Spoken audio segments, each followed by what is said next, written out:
Jadarian Arnold released by the Lions. He was set free on a $1 million bond. So there's that to talk about. We have Kyler Murray still in a 50-50 split in terms of reps in practice. I don't know what the Vikings are even doing here. Could be good.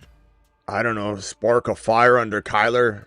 Everything's not given and handed to him. He's got to earn it. But at the same time, it's like, let's give the man half the reps. He'll prepare in half the fashion. I don't know that it's the best move. The Vikings have been doing questionable things. This doesn't make me stray away from JJ at all. JJ will absolutely produce this year. But I do question the Vikings coaching staff for a lot of the ways they misused JJ last year. And then now doing this, bringing Kyler, keep him in a 50-50 committee right now in terms of reps and getting prepared. I don't understand it at all. Also, Jadarian Price news breaking today that I think will affect his ADP value in a way that stock on decline, that we see an advantageous maneuver in the cards here. I've no qualms with his slow rise. He's not going to be a guy that's going out there getting 20 reps a game. He's going to start off getting minimal reps, maybe gets 10 carries, 8 carries, and people are going to panic. They're going to panic like Peter, and we're going to be able to scoop him up in trades coming out of week 1 and 2 very easily. But I do believe his ADP will decline based on a lot of the kind of recent news that they don't necessarily view him as a starter right away. We'll go over all that and more. Arnold, Price, Kyler, Super Chats, phone calls, file on in. Live from the FantasyFootballShow.com studios. It's the Fantasy Football Show. Live! Monday through Friday, 8 p.m. Eastern. Smitty is also live whenever news breaks. So Jadarian Arnold was released by the Lions, and for those that don't know, he's being charged with some of the craziest, charges of kidnapping and all these different things that took place based on some theft that occurred at Airbnb that he had, and he went back to go get the possessions himself, and apparently held the wrong people essentially hostage, and it was a horrible situation that could potentially, some are saying, have life sentence impact. But he was released on $1 million bond, and then the Lions said, "You are released." Like, we don't want you coming back to the facility. They had to make this decision but this is crazy. Innocent till proven guilty, but things don't look good for Arnold. But that doesn't affect anything really at the end of the day, because look, the Lions are going to do what the Lions are going to do no matter what on offense. In a way, you could say silver lining, they have a few less leads and they're throwing a few more times in the third and fourth quarter or whatever. None of this is going to change any sort of fantasy football impact or outcome. But it is something, that Lions fans are probably not too happy about, because now you're down one defensive player. But I think they'll be okay. Lions are going to have a baller season. I think they'll win the division in 2026. And I think Jahmyr Gibbs is going to break fantasy. I think St. Brown will continue to be what St. Brown's going to be. I think JMO Williams will continue to be overvalued on draft day. And we're the biggest JMO fans on planet Earth. But we have the discipline to allow other people to overdraft him. We come in, scoop him up in trades, and we're the most consuming trading for JMO people every single year coming out of weeks 1, 2, 3 as people panic and run for the hills because they didn't draft him appropriately. It is what it is. We love him. We'll continue to win leagues because of JMO, but half the time we're trading for him because the cost is too high. Similar thing would happen with Devontae Smith and could happen with Devontae Smith this year. If Devontae Smith doesn't start earning his 3.2, 3.3, 3.1, sometimes 2.12 ADP, which is just, it's head-scratching stupid to be drafting Devontae Smith at 2.12. His ADP is around 3.3. But he gets drafted at 2. I saw it 2.10 the other day. This is just stupid value. And we might be, as I continue to say, a big supporter of Devontae Smith, Doesn't mean just because I'm a huge supporter of Trevion Henderson, doesn't mean I'm drafting him number 5 overall. There's a big, big difference between loving a player at their cost of entry and scooping them up later. I have a feeling there might be an opportunity to grab Devontae Smith, much like we've been doing with JMO year to year. I just don't think people are going to get what they want out of this, and they're going to start panicking. But anyway, this isn't a Devontae Smith show. This is a Kyler Murray show. This is a Jadarian Price show. This is a conversation about the committee that is going on over in motherfreaking Minnesota right now. This is a really weird situation. I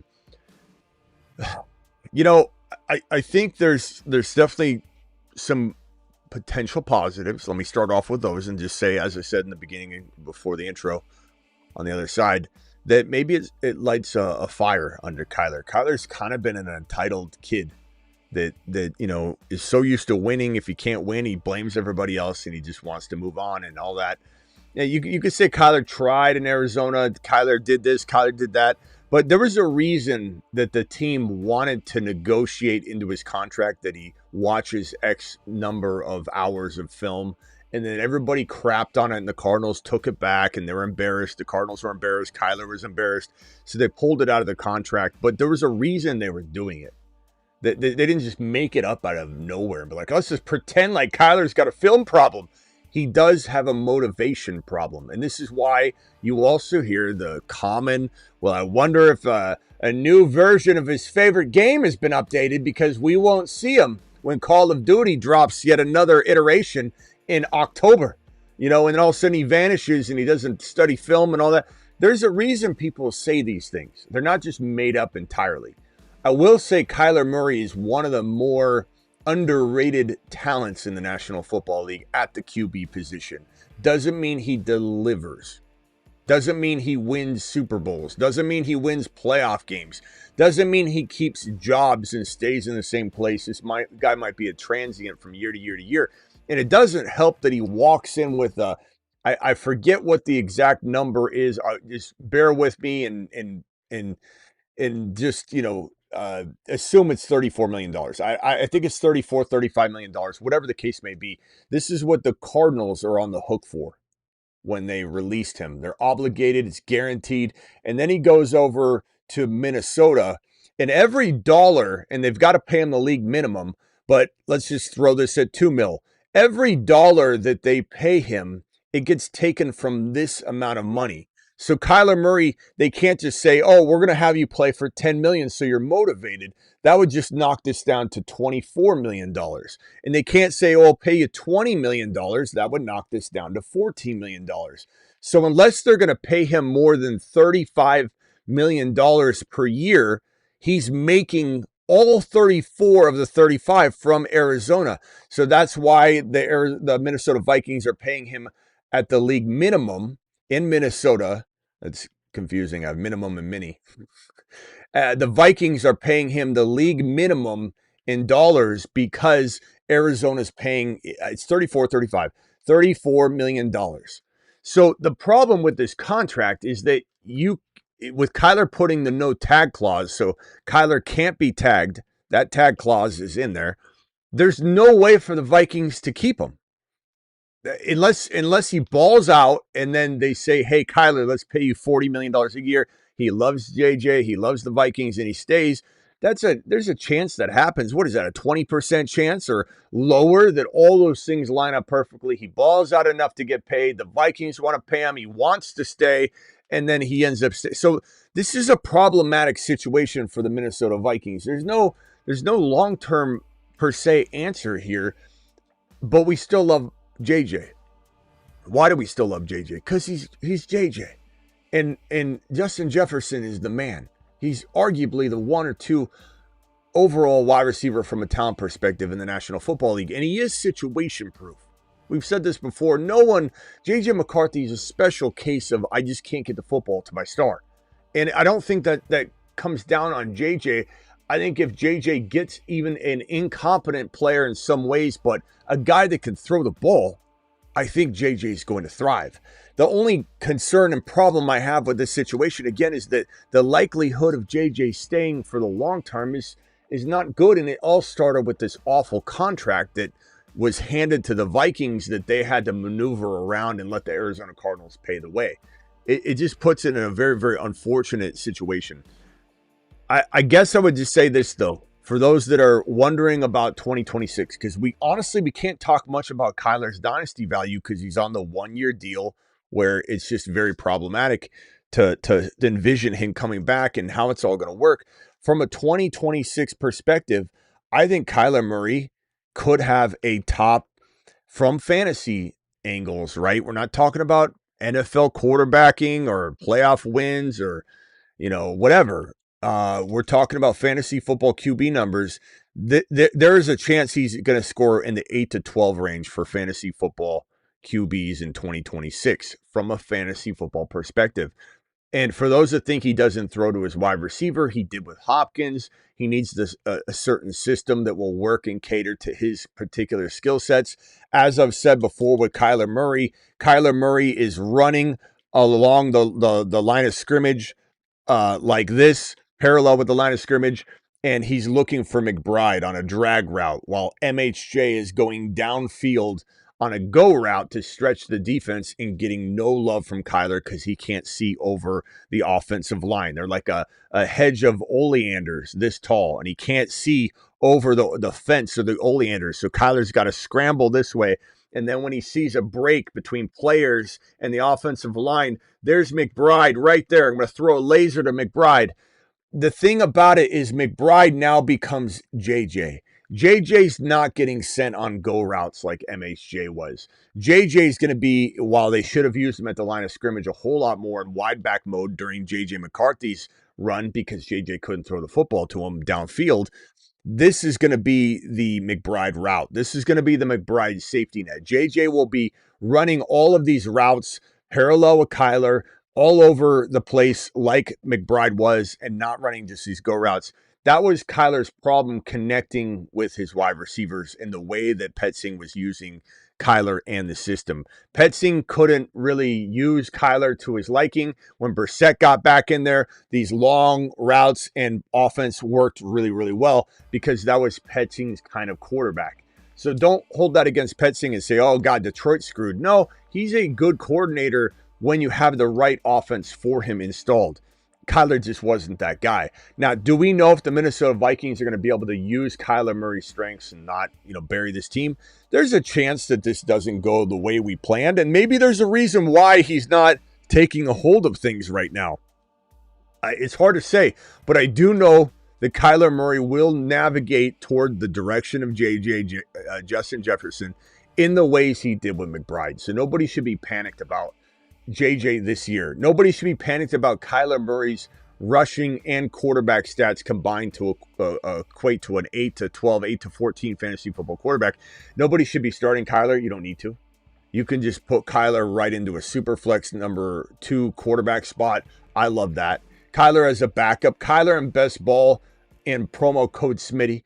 Cuff to JJ on what I call a cross-stream stack. There's nothing like crossing streams. No pause needed. Underdog, promo code Smitty. Underdog will match your first deposit 50% all the way up to $1,000 in bonus credit. So be drafting tonight. Let me drop the link in the live chat, and you guys can sign up now if you haven't already and draft with us on Underdog. Promo code Smitty tonight. So here's that link. I'll pin it in the live chat. But let me explain cross-streaming real quick.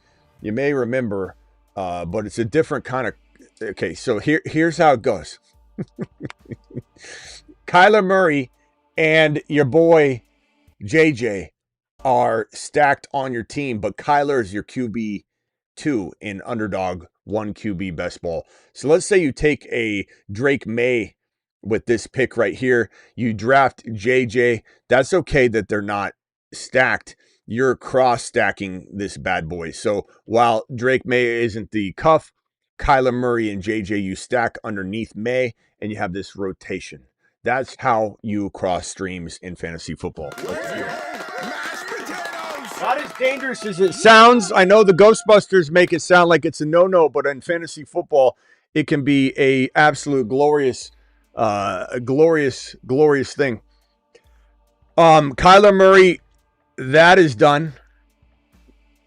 let's go ahead and move on to the next topic. But this next topic is something that I think a lot of people are going to be, I don't want to say like scared off by in a negative way per se, but I think there's going to be some overreactions, which is going to be great for those of us that love Jadarian Price for the long term, and for those of us that understand what we're dealing with when we look at Jadarian Price as a fantasy football asset. And this guy right here has a league-winning capability. This guy right here could get injected in week 9 or 10 as the full-time starter, produce a 900-yard rushing season with 12 touchdowns total and 400 yards, and get you Bucky Irving type of finish where you win a league because of Jadarian Price. So as long as you understand that it could be essentially week number 9 that this guy gets in, on his horse and starts taking you to the promised land, you got 9, 10, 11, 12, 13, 14, 15, 16, 17. Ladies and gentlemen, that's a long time.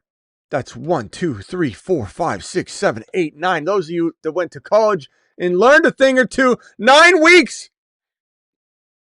This is a player that even when you start getting toward double-digit weeks, and you're knocking on the door week 8 or week 9, feels like the season's lost. This guy steps in and starts this many games and marches you straight into the promised land. This is what you have to expect. I'm not saying it doesn't happen in week 4. I'm not saying it doesn't happen in week number 2. But if you're running away from Jadarian Price, guess what? You didn't listen to a single thing I said. When everybody started running toward the situation, Seattle, it's the best landing spot. And I said, not so fast. It's really not. It doesn't mean it's bad, but it's not handing you what you think it's handing you in week 1. And so my initial assessment to the fantasy football community and world and populace was, hey, let's not do what everyone else is doing. Let's take our foot off the gas pedal. People are going to draft him in round 3 in dynasty startups. Round 3. That's where he started going initially, right away. It was round 3, turning into 4. And then in redraft, he started to go in 4. There's a little blip on the radar where he started to go in 4, early 5, sometimes 4. And we just said, what in the hell are you doing? And unfortunately, we had to take our foot off the gas for just a little bit. But we said, don't take it off for long. Just watch and monitor the thing. So people have already been rushing to this thing, expecting 15 carries in week number 1, which is not going to happen. I mean, is it possible? Injuries, like something? Yeah, sure. But your expectation should be that for 4 weeks of football, you're not probably plugging him into your lineup. So maybe in week 5, maybe somewhere in between weeks 5 and 9, he becomes some sort of workhorse starter. You also have Charbonnet, who's probably going to get back to getting on the field, although he'll be far from 100%. Everyone thinks somebody's going to look great coming off the ACL, and sometimes they do. Running backs take a little time, but he will be looking for carries. But Price will probably be in his bag by the time that happens. Maybe, maybe not. That's why there's risk here. But at the end of the day, I'm willing to take a stab at Jadarian Price. Let's say that he ends up getting drafted. Let's clear this mock board and throw Jadarian's Price. Jadarian's Price is right on screen. Well, we'll just leave those guys over there. So this is where he's kind of, or was before today's news, going around 5.6, right? You're at 5.8. You're like, I don't think he'll fall. I'll go ahead and take him early, but my objective is 6.1. Well, this news, ladies and gentlemen, it puts him at 6.1 bare minimum. I think that you're probably playing a game of you're expecting too much too early if you're drafting him as your 5th drafted player. This is now the territory you want to take him, is 6.1. And I don't care if you're drafting tonight on Underdog with us. I don't care. And that Underdog promo code Smitty is right here. Link is pinned in the live chat. I don't care if you're doing a draft right now while you're watching the show. Do not take him in the 5th round. Do not make him your 5th drafted player, but start looking at him as a 6th drafted player. And let's hope people get really, really freaked out and he falls even further than that. If he's at 7.1, 7.2, man, you're drafting a league winner. You're drafting a league winner in 6 with a little bit of risk that Charbonnet takes over. He gets banged up early on, and it just never ends up happening this year. That's why you can't make him your 5th drafted player. Not with guys like Burrow and Drake May and BTJ and players like Hendy going in round 5. Tootin goes in round 5. Price does not at this moment deserve to be in the same round as Tootin, as Bucky, as Drake May, as Burrow, as Hendy, but it doesn't mean he won't be as good at some point. You have to be very, very smart and objective with these things. This is why when the draft occurred, your boy Smitty said, take your foot off the gas, hold your breath, let's wait until this thing the dust settles, because we couldn't draft him. Just like I tell you, I like Devontae Smith. You can't draft Devontae Smith. He goes 3.1. We're not drafting Devontae Smith right now. We can't draft him. You can't draft him. Why would you draft him? Devontae Smith isn't draftable right now at 3.1. But it doesn't mean we won't want him if the ADP drops, which is what we said with Jadarian Price, that people were off the rocker. This man's going at 2.12 right now, 2.10.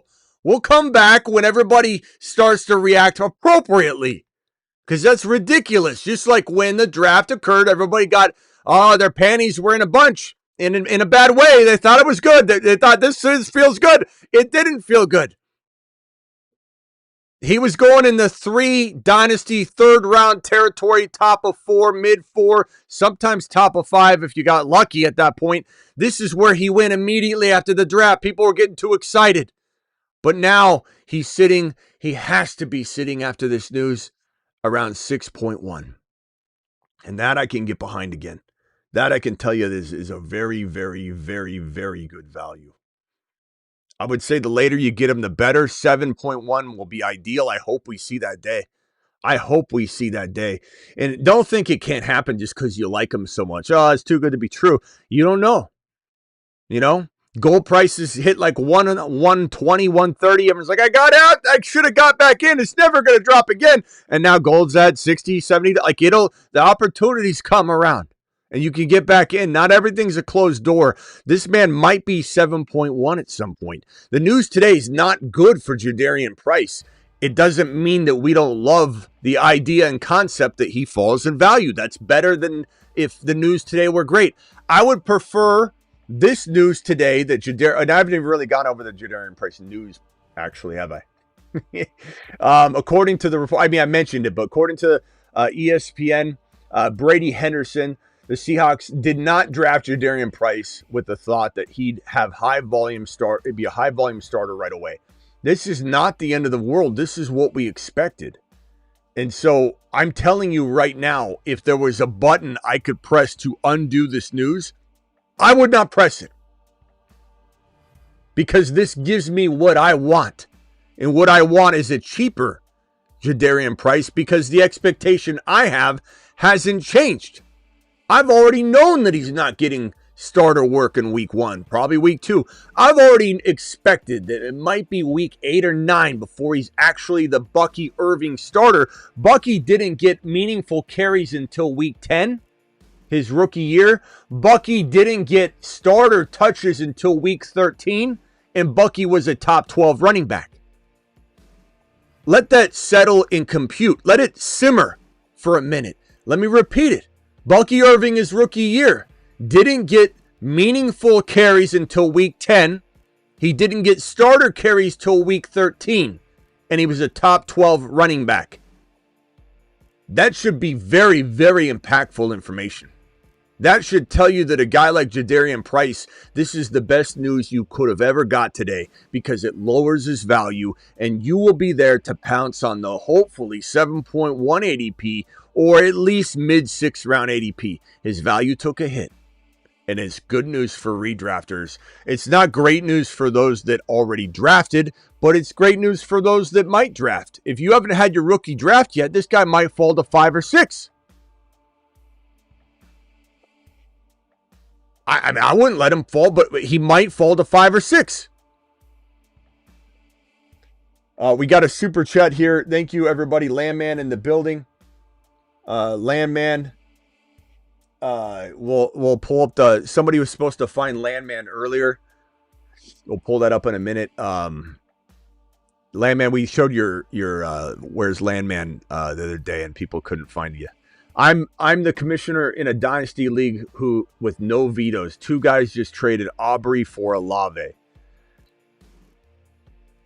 I mean, if you don't have vetoes, you don't have vetoes. But I guess I would try and get to the bottom of whether it's collusion. If it's collusion, then you're kicking him out of the league. But you can't veto a trade if you don't have vetoes. You either the only decision you have overcome is, do you remove the 2 owners from the league, or do you accept that it's not collusion and you accept what you've set in motion to be a league that does not veto?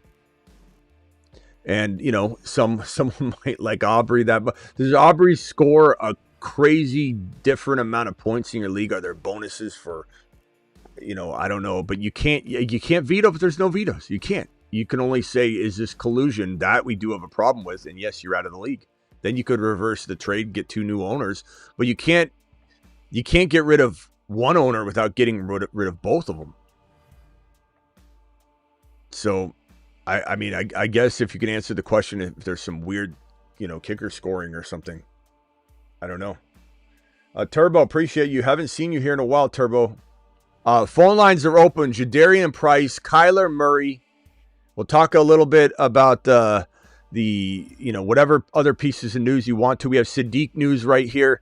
Sadiq hernia is expected to be ready by training camp. We'll have to monitor Sadiq in the hernia. That's not good news, but should be ready for training camp. So we'll see what's up on that. And then Terry and Allen, we'll talk about that if you want. The Detroit Lions, what that means. But file on into the phone line. Let's discuss this stuff. Super chats will be handled in order in which they're received. Call into the show. Call into the show.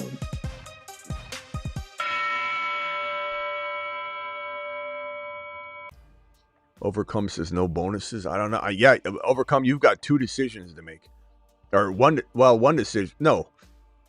Essentially one decision to make. Was cheating involved or not? That's really it.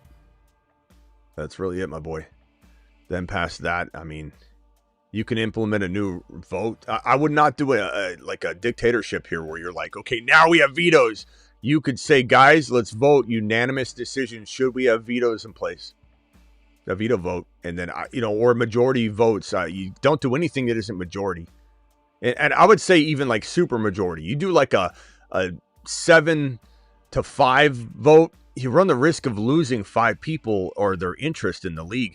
It almost has to be like 2 people, or 3 people at most. If 3 people vote no on something huge, you just don't make the change. But you set up a league with no vetoes, which I approve and agree with. I don't want a league with vetoes. I think vetoes are stupid. And the commissioner can't have full control to be like, this one I'm going to veto. You can't do that. That's ridiculous. Michael from San Diego, you're live, young man. What's going on? Good. I'm good, bro. What's up with you? What can I do for you? You're live. I'm good. The Kyler Murray thing, I do kind of agree with you on. I don't think they need to be messing around with 50-50 anymore. I get the whole wanting to respect J.J. McCarthy, but you brought Kyler in to start. I think you start him, and if he plays atrocious, then you give JJ his shot. But I feel like you're, handcuffing yourself, giving him half the reps when he needs to on the offense. So I don't think they're trying to do this for McCarthy. That would be, no one runs a business like that. It's tough love, bro. Like, they're not going to just be like, I'm just giving him, like, they're not doing it because they're trying to be nice, or that 0% has to do with McCarthy and his feelings. You got to question the staff not understanding what time it is, though, because this is not something you mess around with. Unless they see something we don't, where Kyler's like actually struggling. But you talk to JJ's like, man, it's nice to have a quarterback that can actually throw the, I don't understand it. I don't think it's Kyler. It could be his attitude.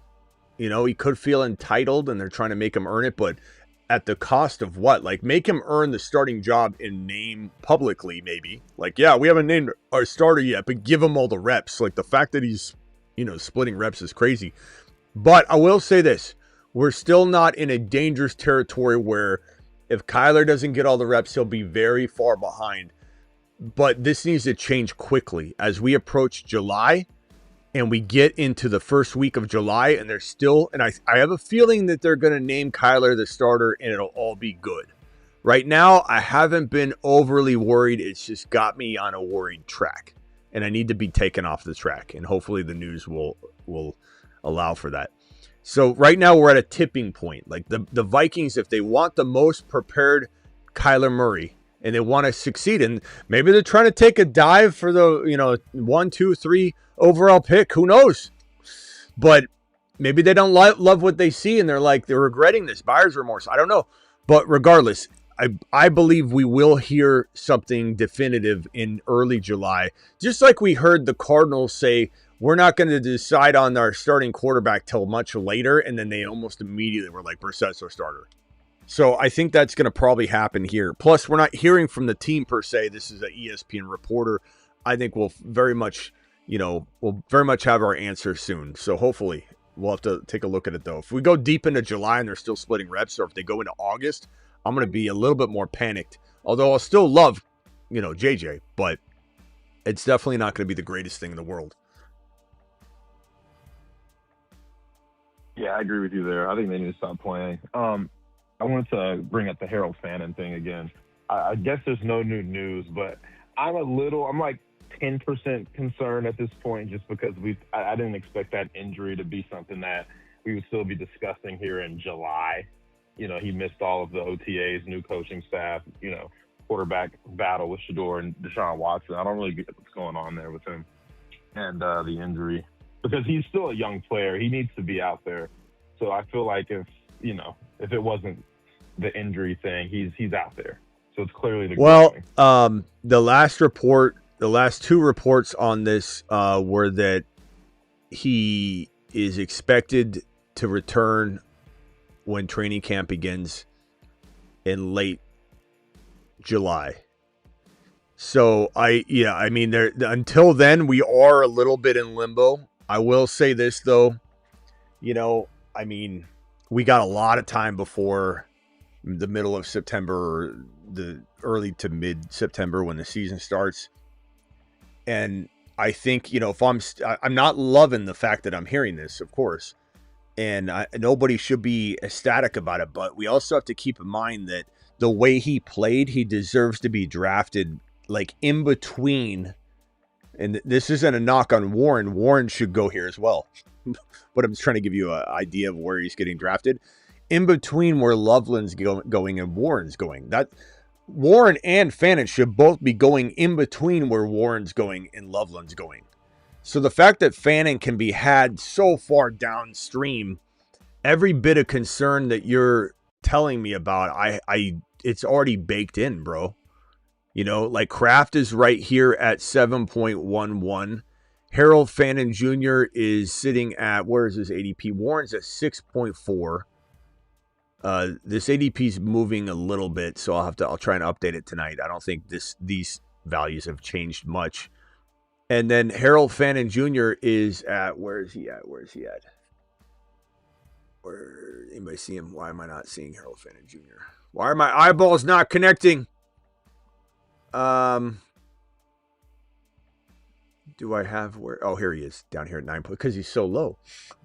I was looking at around 7 and 8. Bro, he's sitting right here at 9.4.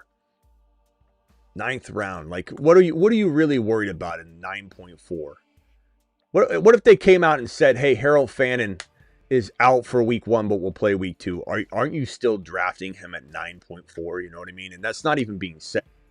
No, the value there is good. I'm just looking at it in terms of his overall production, because of it's a Todd Monken new offense, and they got 2 new receivers in there. So I'm kind of worried how I feel like Watson's going to start. It seems like that's what all signs are pointing to. So he's not going to really have much chemistry. I could just see it starting off rough with him. If I'm not really worried about it yet because it's 9.4. But if you're just talking in a vacuum, am I worried in general? Like, sure. If I already own him, not buying him. I'm in a dynasty league. I got him on the roster, and I'm like, what in the hell is going on? Is there something, something that's going to linger into the year, and they're just not telling us?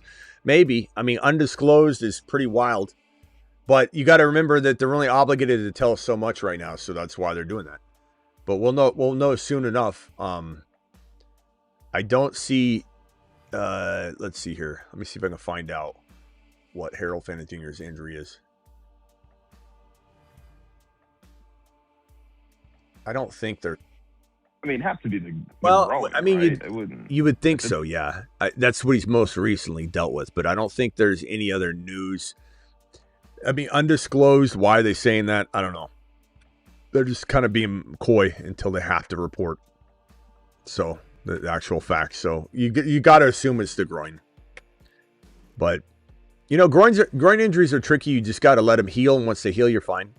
So I don't blame them for holding him out and just saying, look, he's still, especially if you went out there and he's like, man, I felt a little like twinge. And then groin injuries are crazy. I don't know if you've ever pulled your groin muscle. Like, I mean, pulled it, not just strained it it feels like, it's kind of like a back injury. Like I pull my back out right now. And if I've got to sneeze, oh my God, bro, I'm looking like I'm about to like get hit by a bus. It's like slow motion, and I'm trying to hold the sneeze back, and I'm just like, what do I do? I'm panicking, and then I just like try and like hold myself, and I'm like, like it feels like you're getting electrocuted with jumper cables into your spine, because when you pull your back out, that shock, it just feels like an electric shock in your back. That same thing happens with your groin muscle, but it's almost like it's like a cord, so it just feels like it's crazy. It's such a painful injury. If you truly tore your groin muscle or damaged it that bad, you can't move. You got to like do weird things by picking your leg up with your hands, and it's wild, man. And if he ever had like a really significant tear before that, he can be susceptible to it. So they're just trying to really make sure it's out, and gone. So we'll see what happens, but right now I'm not worried at all in terms of new ownership of Fannin, new consumption of Fannin going at mother freaking 9th round territory. But I have him in a dynasty league or two, and yeah, I'm not excited, but I'm not that worried yet. I'm not saying that this won't turn. I'm not guaranteeing you anything. I'm not saying this won't be anything, but there's nothing here that we have to go on that everything's speculation. Like you could speculate bad or you could speculate good. Like neither one of us have any sort of way to lean one way or the other. It's not good that he's out, but we have no clue that this could be, gone and behind him. And they're just like, why have you out there in shorts, bro? Just heal up, get ready. Yeah, that's a good point. You think he's going to be the focal point of the offense? I've been hearing a lot of reports with that. Yeah, because Monken, I mean, you think about, how Monken tried to use his tight end, in his offense and how good Andrews, and they tried to make likely at times be. And so, yeah, 2024 likely was good. Good. And you also have a quarterback in Watson that's going to, I think, gravitate to him pretty well. And even if he doesn't, if Watson fails, we know Shador likes him. So it just feels like we got it pretty baked in. However, if he climbed to Colson Loveland value with the today concern we have, that I wouldn't draft him. So everything's about ADP. It doesn't mean I don't like a player. Like I said, Henderson's one of my favorite and most drafted players in fantasy, and Tootin as well, and BTJ. But part of it is because of their ADPs. If you gave me Hendy at top 10 overall value right now, because somebody, let's just say he broke off 2 back-to-back 99-yard touchdown runs in scrimmage or something, and everyone's like, oh my God, he went to number 10 overall. I couldn't probably draft him there, unless we were told he's the starter, and their ADP can ruin how much you love a player. And Fannin Jr. in the 9th round, I have nothing but love for. I don't, maybe he's injured. Maybe he needs to get injured more often, just so I can get him at double-digit round territory. I don't know. All right. Anything else? You can call back if you got another one. Yeah, last thing. since I've been getting grilled for my Devonta Smith takes all off season, when he actually hits that 1,300-yard threshold and becomes a top 7 wide receiver, I never gave you what I wanted you to do. I couldn't figure it out. I know I had that $50 bet, I think is what it is. If he doesn't hit it, I send a $50 holler. So I think if he does hit that threshold, I want you to do a Devonta Smith video. I think that's fair. That's fine. But let me ask you the question here, which it's funny for anybody that watched it. I'm not trying to drudge up the past, but when we got in a big old debate about it, and you were like, "Yeah, he's great. I can't believe you don't like him." And then I'm like, "His ADP is the middle of 3." You're like, "Oh, I wouldn't pay that." And it was like we had this whole. I know, but I'm just painting the picture for everybody that you were like an adamant, a pro Devontae Smith owner, and everyone that's a pro Devontae. I'm taking him. Well, Smitty, I'm taking him there now. But his ADP is not there anymore. It's at 2.12 to 3.1. I see it still at the third. I think you saw it one time at 2.12. 2.1. Right? He's been at 3.3 to 3.1. That's where he's dancing right now. So are you saying, just to get clarification, that you'll take him at 3.3, but you won't take him at the turn? Because if he climbs 2 more ADP spots, his ADP is 3.3. That's for sure. Yeah, I mean, we're pushing it at this point. Look, I'm a big Smith guy, but we're getting into the second round. This is just stupid player values. Just stupid value. It doesn't. But everyone's starting to figure it out. I mean, you look figure out what the wind blowing. Figure out. You look at figure out what he's bulked up. The organization thinks he's about to take a big leap. Everybody's climbing. The sheep are getting in line and they're just climbing into the hole. Somebody dug a 40-foot pit. It's like the Dutton Ranch. They dug it's for the cows, the foot and mouth disease. They dug a big hole and they just guided the cows right into the hole, and then just got out the shotguns. Like this is what we're doing. Devontae Smith can't earn you 2.12, 3.1 value unless things go so perfect for him and his quarterback and his new coordinator and everything. It's just no way. So 3.3. And again, this is where I just find it funny. I know what you're saying and I respect it. But this is so funny that you're even still very adamant enough to say, I can't wait to prove you wrong and you're going to do this, when you're talking about 3.2. 3.3 is his ADP now, but if it climbs 2 more spots, we're at a point where it's like, okay, I'm almost out. Like, that's what I'm trying to, like, that's just crazy to me. Because we went from like the late third, early fourth to now we're going at the 2-3 turn. I mean, like you said, with Hindi, you love Hindi. I know, but that's where he's almost at, and you're like having the debate again. That's why I think it's just funny, because we're on the verge where you don't almost want to draft him. Yet you're still calling in and be like, I can't wait. But 2 more picks and you're out. 2 more ADP. 2 more. You're going to see. You're going to pay, Smitty. I gotta die. You're going to pay, Smitty, but 2 more ADP slots, I'm done. I'm out. It's crazy, bro. Landman. It's going to be sweet. All right. It's going to be sweet. I'll be you here. You say so. All right. Later, bro. That's what I appreciate it. Yep. It's like talking to a wall with Devontae Smith truthers. It really is. I can't tell you how many people have come from my neck, and then when I say, are you drafting me at his ADP at 3.3, and they're like, oh no, I'm not taking him there. Like, you're just wasting my time. That's all you're doing, is just wasting my time, wasting your time.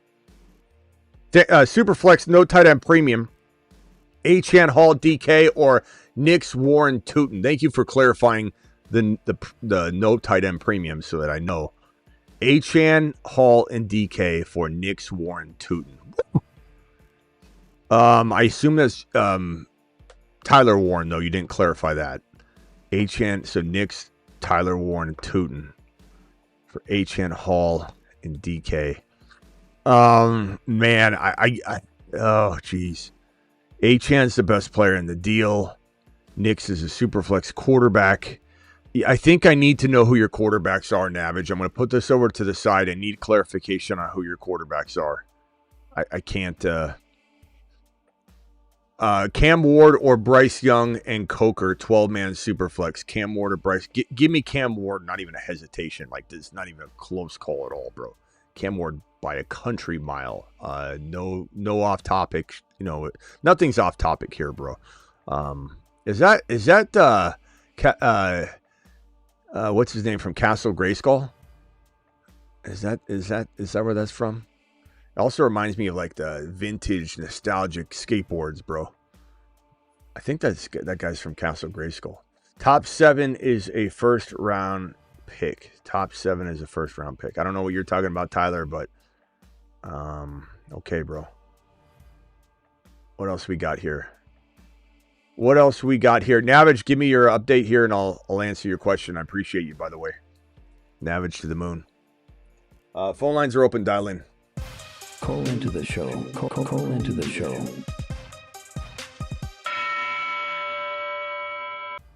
Skeletor. Yeah, it is Skeletor. Okay. It looked like it. Thank you, Grayskull. Oh, and any Castle Grayskull, right? Should have known by that. I didn't even put that together because I forgot that's what it was called until I just read it. And I'm like, Castle Grayskull. That's what it was called. Man, I had that. I could smell it now. I could smell the plastic, the gray plastic of Castle Grayskull. I can smell it right now. My sense of smell tied to my memories is off the chain. It's wild. You know, visually too, your eyes are connected to your memory very, very much too. But yeah, I can smell that plastic, that trap door, and how thick it was, and you could push it in, and I remember everything about Castle Grayskull. I thought Skeletor. Yeah, yeah. Navage, what do you got here? What do you say? Navage, what's your response, kind sir? Dial in. Rumble Rebels in the building. Appreciate my Rumblers. We're at like almost 17K on Rumble, which is crazy. So please subscribe and follow on Rumble. If you're on YouTube, the link's in the description. If you're on Rumble, please follow the YouTube channel. Subscribe on YouTube if you're on Rumble. Help support one another. We are one big family. Where in the hell is Navage? Navage drops questions sometimes and then he vanishes, and then I never know how to help him fully. Where are you at, my boy? Where are you at? And Grayskull, make sure you keep Cam Ward, or go get Cam Ward, whichever side you're on. Appreciate you for the super chat. Thank you, Overcome, for the super chat as well. We'll be back on the Graveyard stream tonight. We're not ending the show yet, but please call in, dial in. Phone lines are open, and then we'll call into the show. We'll help Navage real quick. We'll help Navage real quick, and then we'll be out of here. Assuming we don't get a call or two on the way out the door. Again, Price, if you coming in late, rewatch the show, but Price is taking a hit in value, which is good. We absolutely want to take advantage of that value hit. Yeah, Castle Grayskull. If you're old enough to have played with Castle Grayskull, you also watched The Wizard of Oz, Sesame Street, had the first Nintendo when you barely have memories. It's all the same time. That's when you got, like, I'm trying to think of, like, the memories I have from that Castle Grayskull days. Like, walking out and the Castle Grayskull was under the tree. And then I remember I had a mini pool table all set up with the big ribbon on it. Those are some of the best presents ever. Walking out to Christmas, man. Kids don't even realize how easy they have it. All you got to do is wake up for Christmas once a year. That's your only responsibility. And boy, as you get older, time goes faster, right? I mean, it didn't feel like waiting till the next Christmas was like equivalent to 10 adult years. And now an adult year is like 1 month. It's insane. And it gets faster as you get older. Every year is faster. It's crazy because you're running out of time. And so things go quicker. Time goes faster. It's insane. QBs are Burrow, Stafford, Smitty. So back to your question at hand again. Let me throw it. Oh, it's in the corner of my screen. So Achane, Hall, DK, Nix, Warren, Tootin. Tyler Warren's it's a non-tight end premium though. And then who's your tight end, Navage? Sorry to keep asking you follow-ups, but I just want to make sure I'm helping you right. I don't think I'm going to go... Because you don't need Nix, I'm not saying Nix isn't great when Stafford steps away, but I don't think I'm getting rid of Achane here. Achane, Hall, DK, that's the better side with your team. I love Warren, I love Tootin, I love Nix, but I don't see you winning in the same way I do with you having DK Hall and Achane and those quarterbacks. So I'm going to say I want the Achane side, my boy. Transformers, I had all of those. Those are worth so much money. I had no idea. You know, especially that one like hauling truck that would pull up and there'd be the launcher inside the, and I had all those. Burrow Stafford is fantastic, Navage. I'm definitely. Anybody have the God, what was it? I don't. They was it. I don't think it was He-Man. I mean, I had He-Man, but what was the one? Those little action figures, and one was called Skunk Man, and he smelled like a skunk. And I remember I bought that. My mom got it, and then when we got home, she just flipped out, and we had to go return it. I was bawling like a baby. I remember, I'm like, "Can we return my Skunk Man?" And she returned my Skunk Man, and he smelled like a skunk. Like, it was a stupid. I don't know who thought that up at KB Toys or wherever it was. But the Skunk Man, I was so pissed. I had waited for Skunk Man, and I don't know what she thought it was going to be. Did she not think it was going to smell? That was back in the day where, you know, you bought something that said something like that. It was going to smell like that. Like, that's the whole point of it. Return my Skunk Man. I want to say, damn, what was that? It was in the He-Man collection. Grayskull knows. Grayskull's probably got Castle Grayskulls all around him right now.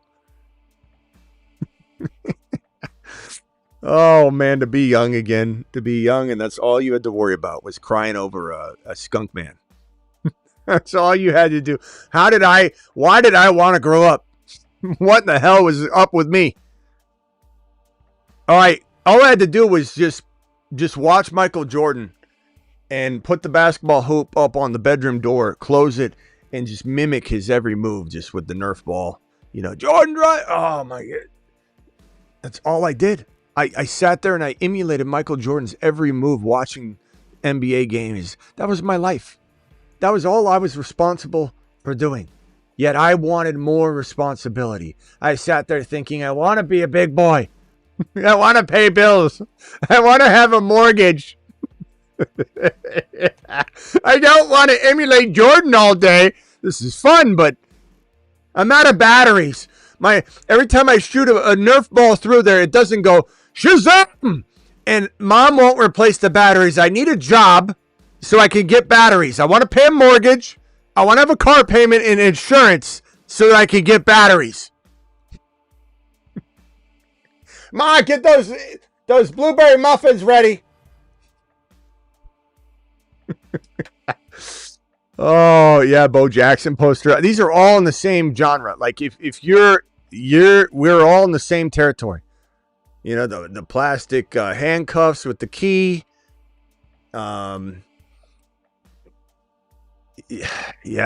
Transformers. We're talking about, like, you know, pianos with drum machines on them. Like, all that stuff is all you had to. It's all you had to worry about. You know, BMX bikes, the blue one with the white wheels, the plastic spokes. You know, the remote control car with the radio wheel on the side. Like, that's all we had to do. That and Grapefruit, the neighbor's house. That's all we had responsibility for. We didn't even have to come home till after dark. Get on your BMX blue bike with white spokes. Take it down the street. Crash. Almost break your arm. Get back by dark and complain about how Christmas is taking too long to come around. What a moron I am. Joke's on me. All right, guys. I'll see you at midnight Eastern. Appreciate every single one of you. Thank you for the super chats. Yeah, I had pegs on my bike, yeah. Get those blueberry muffins ready. All right, see you all at midnight Eastern on the Graveyard Show. Don't forget, we're probably not doing the Dynasty Graveyard shows. We're still doing Dynasty shows. They'll be like midday But the extenders and the Graveyard Show is only on this main channel, on Rumble and on the main YouTube channel. Doing it live. See you all in less than or a little over 2 hours. Hey, Ma! Those blueberry muffins ready?